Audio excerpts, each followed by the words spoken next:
राधे राधे।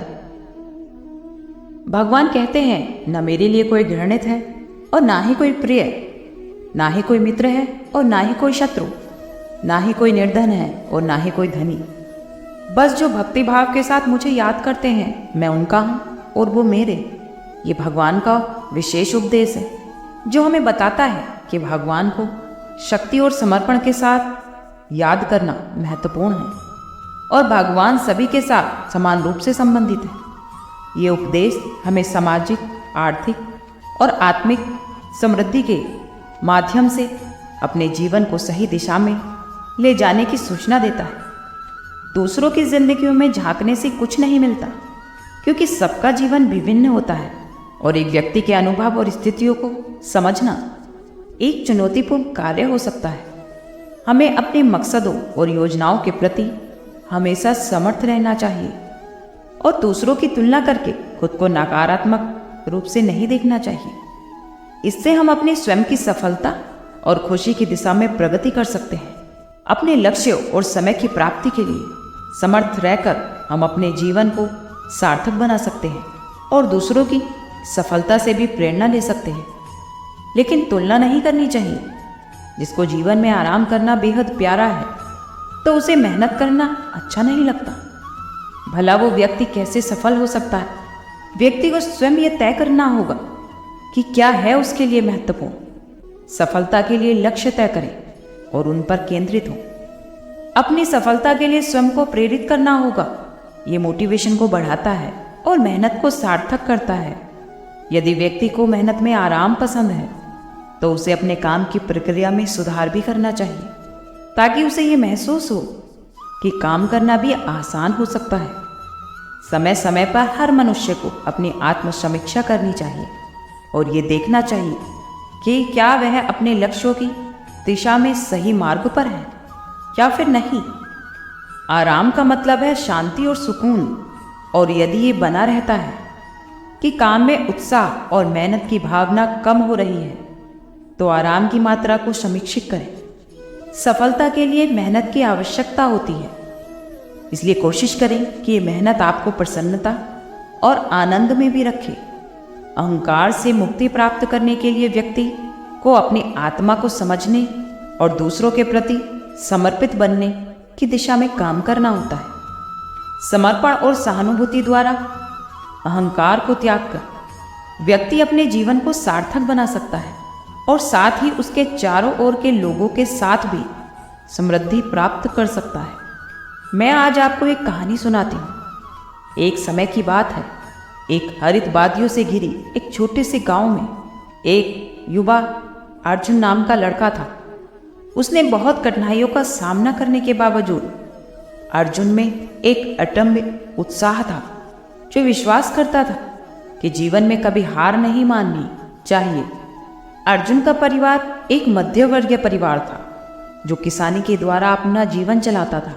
एक बार एक अनअपेक्षित सूखा गांव को प्रभावित करता है, जिससे फसलें सूख जाती हैं। एक समय के बाद हरित खेतों में एक सुनसान दृश्य परिणाम हुआ। उस गांव वालों को आपत्ति का सामना करना पड़ा, लेकिन आशा की किरण दूर दूर तक नहीं दिखाई दे रही थी। इस समस्या में अर्जुन ने इस अंधकार में एक समस्या खोजने का निर्णय किया। उसने गांव वालों को एक संवैधानिक प्रणाली बनाने के लिए विचार किया, जिससे भविष्य के लिए पानी संरक्षित हो सके। पहले तो गांव वालों ने इस पर विश्वास नहीं किया, लेकिन अर्जुन की अड़चन और साक्षरता ने अंततः समुदाय को प्रभावित किया। गांव वालों की सहायता से अर्जुन ने दिन रात मेहनत करके वर्षा जल संग्रहण प्रणाली बनाने में जुट गया। धीरे धीरे प्रणाली का निर्माण होता गया, जिससे उन गांव वालों को आशा की एक किरण दिखाई दी। समुदाय के सामूहिक प्रयास और अर्जुन के नेतृत्व ने जल्द ही सूखे हुए भूमि ने प्रसन्न दृष्टि से पहल की। इस जीत ने अर्जुन की इस धारणा को और भी मजबूत किया कि जीवन में कभी भी हार को स्वीकार नहीं करना चाहिए। उन्होंने पूरे गांव के लिए संघर्ष करने का परिचय किया और वह गांव वालों के लिए आशा की मिसाल बन गई। जो कभी सूखी भूमि उसकी सफलता की प्रतीक बन गई। उसका नाम गांव के हीरो के रूप में लिखा गया। जैसे ही अर्जुन बड़ा होने लगा, उसने अपने सपने को पूरा करने का निर्णय लिया। उसने शिक्षा का पीछा करने का निर्णय लिया, जो उसके संगीन सापेक्ष विचार में काफी दूर था। अर्जुन दिन भर काम करता था और रात के समय में पढ़ाई करता था कि एक दिन उसे अपने दृढ़ संकल्प को पूरा करने का अवसर मिलेगा। उसके जीवन में अनगिनत संघर्ष का सामना करना पड़ा, लेकिन उसने अपने सपनों की पूर्ति के किसी भी स्थिति को स्वीकार नहीं किया। अर्जुन के जीवन की कहानी एक दिन एक शिक्षक की नज़र में पड़ी, जो उसकी उच्च शिक्षा में मार्गदर्शन करने लायक महसूस करता था। उस शिक्षक ने उसे अपना शिष्य बना लिया और आगे बढ़ने का साहस दिया। अर्जुन की यात्रा मुश्किलों से भरी थी, हालांकि प्रत्येक परेशानी ने उसकी प्रतिबद्धता को उत्तेजित किया। समय के साथ अर्जुन ने न केवल अपनी शिक्षा पूरी की, बल्कि उसके चुने हुए क्षेत्र में भी उसने उत्कृष्टता प्राप्त की। अर्जुन की सफलता की कहानी दूर दूर तक पहुंची। उसने न केवल गांव वालों को प्रेरित किया, बल्कि आसपास के समुदाय को भी प्रेरित किया। उसकी अद्वितीय संघर्षशीलता ने उसके गांव में ही नहीं, बल्कि उसके पूरे क्षेत्र में उसे एक प्रतीक बना दिया। जैसे ही अर्जुन अपने जीवन की पथ प्रदर्शिका के रूप में पढ़ाई पूरी कर रहा था, उसने नई चुनौतियों का सामना किया। जब उसने निर्णय लिया कि वो विशेषज्ञ शिक्षा प्रदान करने के लिए एक स्कूल स्थापित करेगा, उसकी यात्रा कठिन थी, लेकिन अर्जुन का अडग स्वभाव ने समर्थकों का समर्थन जुटाया। उसने समुदाय के साथ मिलकर रात दिन मेहनत की और एक ऐसा स्कूल बनाया जो न केवल शिक्षा प्रदान करता, बल्कि छात्रों में सहनशीलता और सहयोग की भावना भी बढ़ता था।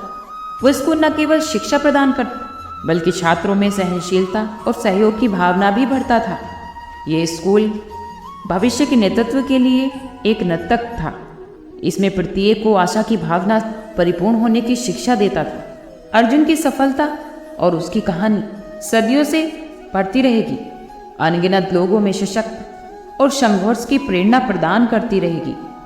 उसकी सफलता ने दिखाया कि जीवन की कठिनाइयों को एक अवसर में बदलना संभव है और हार कभी भी स्वीकार नहीं की जा सकती।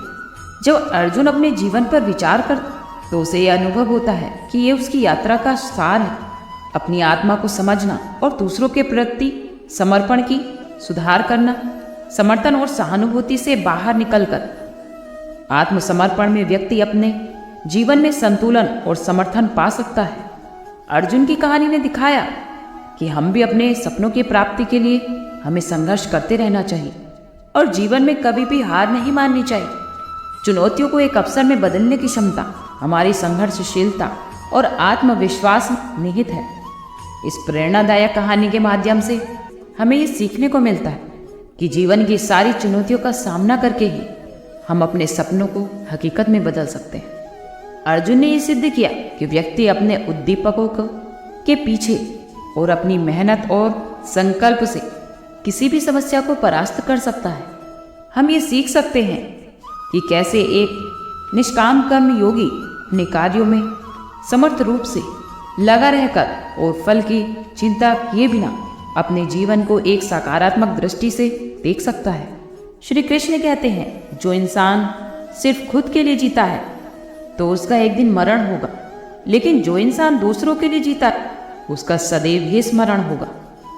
दूसरों को नियंत्रित करने वाला शक्तिशाली हो सकता है, लेकिन स्वयं को नियंत्रित करने वाला उससे भी अधिक शक्तिशाली होता है।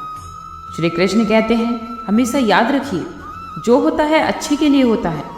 कभी कभी विपरीत स्थितियाँ हमारी वर्तमान स्थिति को अच्छा करने के लिए आती। अगर जीवन में कामयाब होना है तो एक बात गांठ बांध लो, पाँव भले ही फिसल, लेकिन जुबान को कभी नहीं फिसलने देना चाहिए।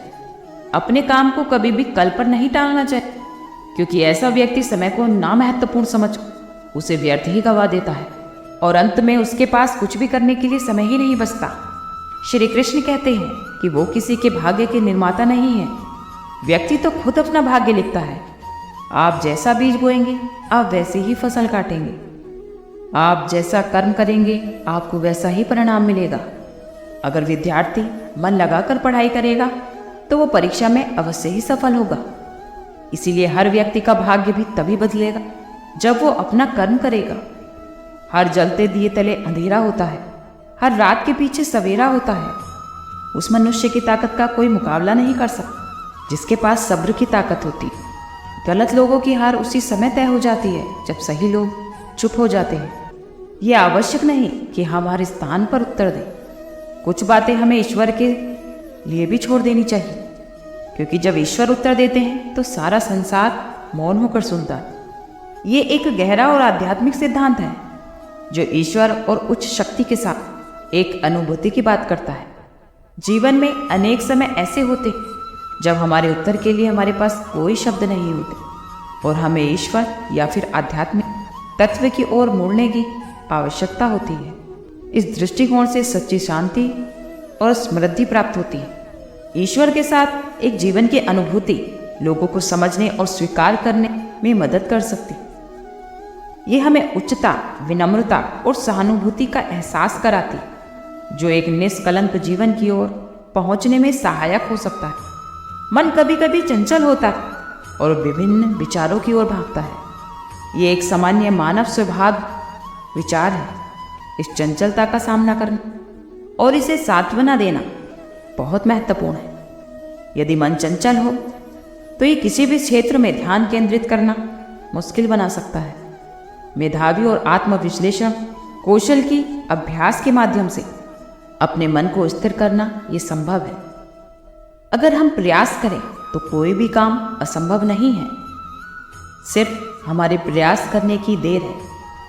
मंजिल एक ना एक दिन खुद चलकर हमारे पास आती है। आज के लिए इतना ही। कल फिर मिलते हैं एक नई वीडियो के साथ। खुश रहिए, स्वस्थ रहिए।